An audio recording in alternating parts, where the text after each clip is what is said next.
for the 4th of February, a Wednesday. Happy birthday. I've been doing NFL birthdays, particularly players who have been in the NFL, who have been in the Super Bowl, with the Super Bowl coming up. We have one again today. Happy 67th to Lawrence Taylor of the Big Blue Wrecking Crew. 2 Super Bowl rings, and he was the last, Super Bowl 21 and 25, and he was the last NFL, he was the last defensive player to win Most Valuable Player in the NFL back in 1986, bolstered by his 20.5 sacks. So happy birthday, Lawrence Taylor. Also happy 79th to former Vice President Dan Quayle, and happy 78th to Alice Cooper, who does the theme song from Jason Lives, Friday the 13th, Part 6. He's back, the man behind the mask. We have a Friday the 13th coming up, so happy birthday, Alice Cooper. I don't think there's anybody, and I don't think he meant that. Also, happy 63rd to Noodles, a musician named Noodles. Happy birthday, Noodles. And happy 64th to the great country singer Clint Black. We absolutely annihilated the record low for water temperature today for February the 4th. It is a chilling 33.6 today at the beach area, destroying or 33.4, destroying the record of 36.6. Wow, just killing it back in 2014.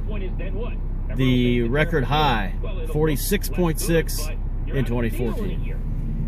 Last night's feature presentation, picked by the General. The third day of Omen season, we did Return of the Fly, 1959, the sequel to The Fly, 1958. This one starring Vincent Price is back as Francois and does a great job. And it also has Felipe is back as a grown man, a young man, and he's played by Brett Halsey, which is one of the main reasons I wanted to see this remake. I mean, this sequel. Brett Halsey, my man, from one of our films, one of our must-watches from the June season of movie watching, The Girl in Lover's Lane, 1960. Looking forward to seeing that one. So he is one of the main characters here, and then we also have, also in this film, we have a young, like, French actress. I forget her name, but she's kind of a forced character, just to have, I guess it's like his wife or girlfriend or something, but she's very lovely, but she's kind of unnecessary, other than just to have a reaction when he turns into a fly. And then the 2 villains were really good in this. But this overall was a big step down from The Fly, 1958. This is it's a kind of weak sequel. It's a solid 80 minutes spent, but it's very campy, it's very goofy, unlike the first one, which was much more serious and much scarier. This one, they show too much of the man with the fly head, and it just comes off goofy. Whereas in the first one, they hid it more, which made it more intense and scarier, and showed you just a little bit to scare you. This is goofy. He's running around, and it's just kind of silly.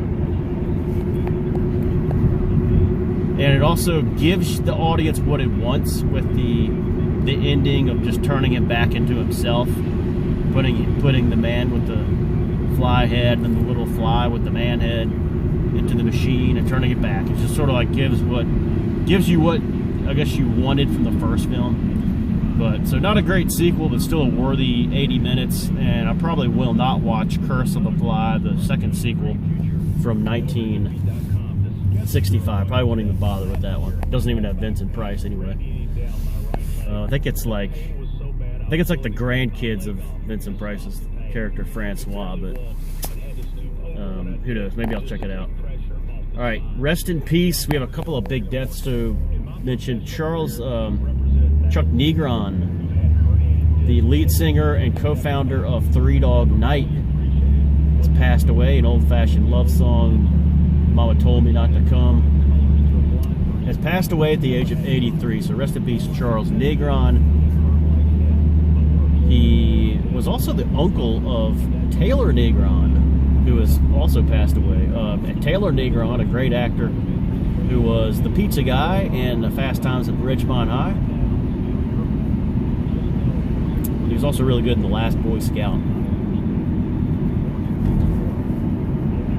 The other death is from today, and that is Mickey Lolich has passed away from the Detroit Tigers. One for you, EMG. Mickey Lolich, rest in peace. Not a Hall of Famer, but one of the great players in Tigers history. Incredible player. May he rest in peace. All right, guys. That about wraps it up for the message. As we ride over Rio, which is parts of it, I don't know if you can see it.